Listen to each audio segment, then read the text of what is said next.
आज हम आपके सामने लेकर आए हैं रूसी कहानीकार लियो टॉल्स्टॉय की कहानी अंडे जितना बड़ा दाना।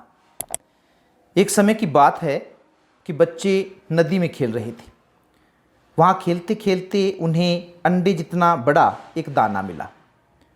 उन्होंने यह दाना वहाँ से जाते हुए एक राहगीर को दे दिया और राहगीर ने यह दाना एक अन्ने में राजा को बेच दिया।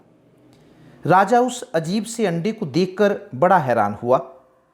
उसने अपने सारे मंत्रियों को बुलाकर इस अजीब से अंडे के बारे में पूछा, लेकिन कोई भी कुछ नहीं बता पाया। जब कुछ पता नहीं चला तो राजा ने उस अंडे को खिड़की में रख दिया। एक दिन एक चिड़िया ने आकर उस अजीब से अंडे में छेद कर दिया।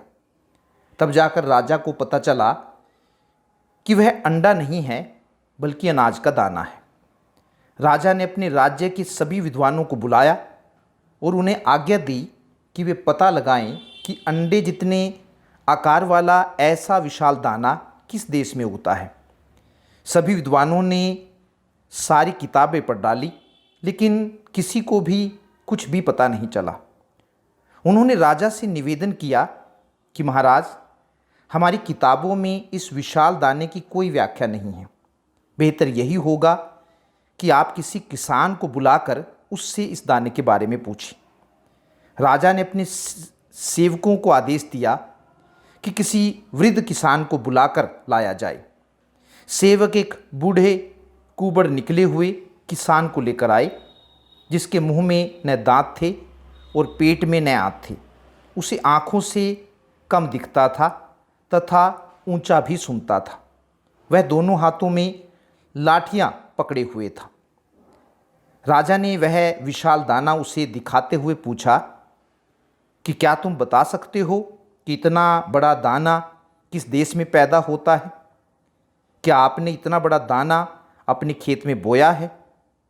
किसान दाने को देखकर बोला कि महाराज, मैंने तो साधारण दाने ही देखे हैं। इतना बड़ा दाना तो मैंने आज पहली बार देखा है। शायद मेरे पिताजी को कुछ पता हो, आप उन्हीं से पूछ लीजिए। राजा ने किसान के पिता को बुलाया। किसान के पिता बेटे से ज़्यादा स्वस्थ थे। उनकी आँख और कान भी काम कर रहे थे। राजा ने दाना दिखाकर उनसे पूछा कि बाबा जी, क्या आप बता सकते हो कि यह दाना किस देश का है? क्या आपने इतना बड़ा दाना अपने खेत में बोया है या कभी खरीदा है? किसान के पिताजी बोले कि महाराज, मैंने ऐसा दाना कभी नहीं बोया। रही बात खरीदने की, तो हमारे समय में पैसे का चलन नहीं था। उस समय अनाज के बदले ही सब व्यापार चलता था। उन्होंने कहा कि शायद मेरे पिताजी को कुछ मालूम हो, आप उन्हें बुलाकर पूछ लीजिए। क्योंकि राजा दाने का रहस्य जानना चाहता था, इसलिए उसने पिता को भी बुला लिया। वह एक हट्टा कट्टा आदमी था। उसके हाथ में न लाठी थी और न सोटा था। राजा ने उसे भी दाना दिखाया और वही प्रश्न पूछा। बूढ़े आदमी ने दाने को हाथ में लेकर देखा और बोला कि मैंने इतना बड़ा दाना काफ़ी सालों के बाद देखा है। राजा ने उससे पूछा कि ऐसा दाना कब और कहाँ पैदा होता था?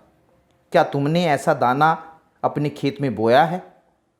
बूढ़ा आदमी बोला कि महाराज, मेरे समय में तो सभी जगह ऐसा दाना पैदा होता था। मैं ऐसे ही अनाज खाकर पला बड़ा हूँ और तभी मैं आज भी हट्टा खट्टा हूँ। राजा ने पूछा, अच्छा, पहले यह बताओ कि उस समय धरती इतना बड़ा दाना कैसे पैदा करती थी और अब क्यों पैदा नहीं करती है? मुझे यह भी बताओ कि तुम्हारा पोता तुमसे भी बूढ़ा दिखाई देता है और 2 लाठियों का सहारा लेकर चलता है। तुम्हारा बेटा एक लाठी के सहारे चलता है, लेकिन तुम बिना सहारे के चलते हो। तुम्हारी आंखें भी ठीक है और आज तक तुम्हारा एक भी दांत नहीं टूटा है। ऐसा क्यों है? बूढ़ा आदमी बोला कि महाराज, इसका कारण यह है कि आज लोगों ने अपना काम करना छोड़ दिया है। आज वे दूसरों की कमाई से अपना पेट भरने लगे हैं। हमारे समय में लोग भगवान की आज्ञा का पालन करके अपनी कमाई की वस्तु का प्रयोग करते थे। दूसरों की कमाई पर हाथ तो क्या, नज़र भी नहीं रखते थे। राजा उसकी बातों से बड़ा प्रभावित हुआ। धन्यवाद। नमस्कार, मैं रविंद्र कुमार।